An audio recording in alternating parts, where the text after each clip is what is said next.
Welcome to the first edition of the PCFL show.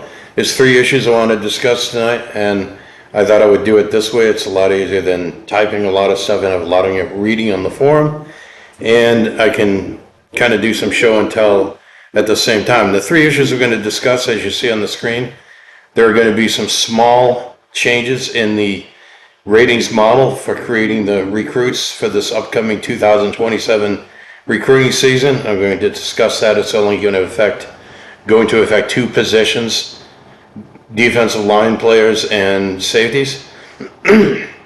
Secondly, we're going to discuss a model for recruiting points that is proposed, and I'm going to outline it here, and then it is going to be proposed. It is going to be, I'm going to post it on the PCFL forum, where we can then discuss it and debate it, and at some point vote on passing it and putting it in place.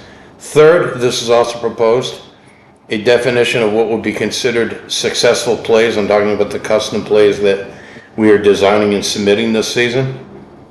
And on the basis of that definition, therefore, the plays that are successful will be the ones I'm proposing we will add to the PCFL play pool next season. That means everyone will be able to get to use them, whereas the custom plays we're using for the full season, the team submitting them has exclusive use over those plays. Other teams cannot use them. So let's start with the first part, the change in the ratings model. Here's what is going to be changed. It's a very small change, just for the purpose of kind of giving a little bit more differentiation and variety of the kinds of players that we're creating. So a few of the defensive linemen at each position, defensive end and defensive tackles, will have 1 or 2 points more speed, 1 or 2 points more in acceleration, and 1 or 2 points less strength and other ratings. So in other words, we're not creating monster players, we're not creating better overall players. These players that might be a little bit faster would be lower in strength and maybe 1 or 2 other ratings, and they will still comply with our ratings maximums, which do not change. Because if you look at these ratings maximum, defensive ends max out at no more than 613. Defensive tackles max out at no more than 605. So in this case, both of these defensive ends, the top here is the way that we've been creating them. The second one is one that has a little bit more speed and acceleration and a little bit less strength. And what you can see, well, there's a typo in the number. This should be 91 and 92 on the top one here. That's, oh no, there it is. Yeah, this is correct. 92 is the strength, 90 here, so it isn't an error. But you can see the totals of the ratings of both 604 and 608. This would be a 5-star defensive end. So even with that change, we're not creating monster players that are overall, nothing like the discussion about positional changes that would have led to like 680-point defensive end because someone moved a safety to a defensive end, which would create a monster player that would be like 7 or 8 stars, the equivalent of. We're not going over 5 stars, and we're not going outside of our ratings model here. This is just a small change. Somewhat similar, although more toned down than the change that we made with allowing a little bit faster tight ends that are better pass receiving tight ends rather than blocking tight ends. We're doing some differentiation here in the same way, but in a much more modest way. The safeties, we're talking about a point more in acceleration and speed. So this is what a safety typically would look like. This is, again, a 5-star safety. Down below is what one would look like with this small change, and there'll be a few of them in the pool of recruits. But as you can see, the 680 and 686 total points hasn't changed. So we're going to see a few players like this. This will allow some teams that want to recruit a little bit more speed at their defensive positions at the expense of strength and other ratings to be able to do that. Again, this isn't going to massively change the players of the ratings or allow anything radical. It's just a minor change. And, this is one of those things. We'll see how it plays out, and we could continue to do this or maybe not continue to do it if we don't like the results. But it's a modest change. I don't expect anything in the results. Now, these are 5-star plays. When you do this with 4-star, 3-star players, it won't have as much impact, so the change will probably be fairly modest. So I wanted to put this out there so that you all know this, that when I release which is coming soon, release the recruits to the 2027 recruiting. I won't get 5 emails saying, oh, there's 2 defensive ends that are above 67 speed, 65 speed potential. It's an error. No, it's not. This is a change in, as you can see, the mid-max numbers have already been changed to account for this. The maximum is 67, 62. Defensive tackles 63, 65 instead of what the numbers were before. So, you know, that accounts for that. And the players in the pool should be below that. If there's a player that's above that, I doubt there will be, then that would be an error and we'll correct it. So the next issue is the proposed model for recruiting points. Now this is proposed. I will be posting this on the forum for discussion, but what I'm proposing is that we start with the 100 base points. We award 2 points per regular season win, so that's a team that goes 12-0 would get 24 maximum points there. 4 points per playoff win. I mean, I think that's realistic or something to that nature, Teams that play in the playoffs, you know, get more focus, more attention. Players who would want to go and play for teams that are likely to make the playoffs, so that this is a boost in recruiting. We'll reflect that on our system. What I'm proposing here is 4 points per playoff win. A team that goes to the Super Bowl and wins would win 3 games because it's an 18 playoff. So this is a total maximum of 12 points possible here. And then 2 points, now that's a typo there, I should say 2 points per successful play. A play that meets certain statistical requirements over the season would get 2 points.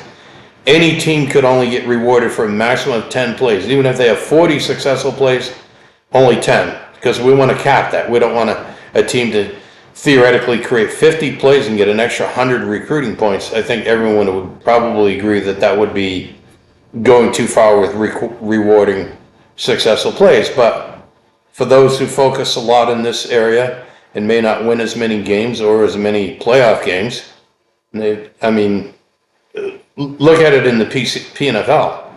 The teams that submit the most plays typically aren't the ones who go to the playoffs the most often and win the Super Bowl. So anyway, a total maximum of 20 points. So the maximum a team could get if they won the national championship, went 12-0 in the regular season, 3-0 in the playoffs, that's 15-0 in the season, and had at least 10 plays that were successful to get that 20 points, it would be a maximum of 156 points. I doubt anyone will get that. I think some teams will probably get into the 130s, even maybe as much as 140. But I would, you know, the playoff teams would probably be around the 120s, maybe low 130s typically. And I think that makes sense for the teams that make the playoffs to be a little bit higher in recruiting points, have a little bit of advantage, but I don't think it's a huge advantage. I don't think anyone's going to go 0-12 either.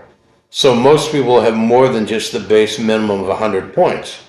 But that does put some incentive to focus on winning regular season games, even if you think your team is already out of the playoffs. Say you're sitting at 2-6 and you think there's no way my team is going to make the playoffs. You still have 4 teams left in the games left in the season, and it gives you an incentive to win those games and still get those points toward recruiting. So this is a model that I'm proposing. I will be posting this on the forum for discussion, and then eventually we'll, as after the result of that discussion, this proposal may be changed to reflect that, and then ultimately, when it looks like there's something that we kind of have some consensus on, then we'll vote on it. Thirdly, the definition of successful plays. This requires that the play gets called at least 10 times over the season, and among those 10 times or more, I'm proposing that short pass plays, that would be PSL, PSM, and PSR, get at least 60% completions and at least 8 yards per catch. I'm proposing for this definition that medium passes have to have at least 50% completions and 10 yards per catch. Long passes, I'm proposing we may lower that a little, maybe to 30%, but I'm proposing at this point it's 40% and at least 15 yards per catch. Pass razzle dazzle passes 30% and 25%. It might make more sense to go like 25% maybe, or 20, I'm not sure. We can discuss that on the forum as well. Run plays, I'm proposing 6 yards per attempt or more In other words, if a run play got called 10 times over the year that you submitted and it gained more than 60 yards per attempt, it's considered successful. You'd be rewarded 2 points if we pass that proposal. Defenses are proposing that they give up 5.5 or fewer yards against both running and passing, just in general. Again, that's something we can discuss, and some may believe that, for example, pass razzle-dazzle defenses or pass long defenses should have a little bit higher allowance maybe against the pass, on the idea that if you contain a pass long play at 7 or 8 yards on, say, like 4th and 12, then the team is still punting. You know, those are discussions we're going to have. That's why this is proposed, and we're going to discuss it on the forum, and the result of that discussion will lead to the amending of this proposal, and then when we have something that it looks like most of us are in favor of, we'll go ahead and vote on it. So these two, I wanted to present those two ideas, both on successful plays and the related recruiting model, recruiting points model. I'm going to post these on the forum and we'll discuss them there, but I wanted to present them here and show them in a way that it's easy to see and understand these. Any questions about these should be posted on the forum in the discussions we'll be having on them. So that is the first discussion of the show. I will probably in the coming weeks make further editions of the show to discuss ideas and present proposals and make everyone aware of the direction that we're moving in this league. So thank you for listening. Please go to the forum and discuss these ideas, and after we have a sufficient amount of discussion, and I think there's a consensus on what we want to do on these issues, as usual, we'll vote on them and pass the policies. So again, thanks for listening.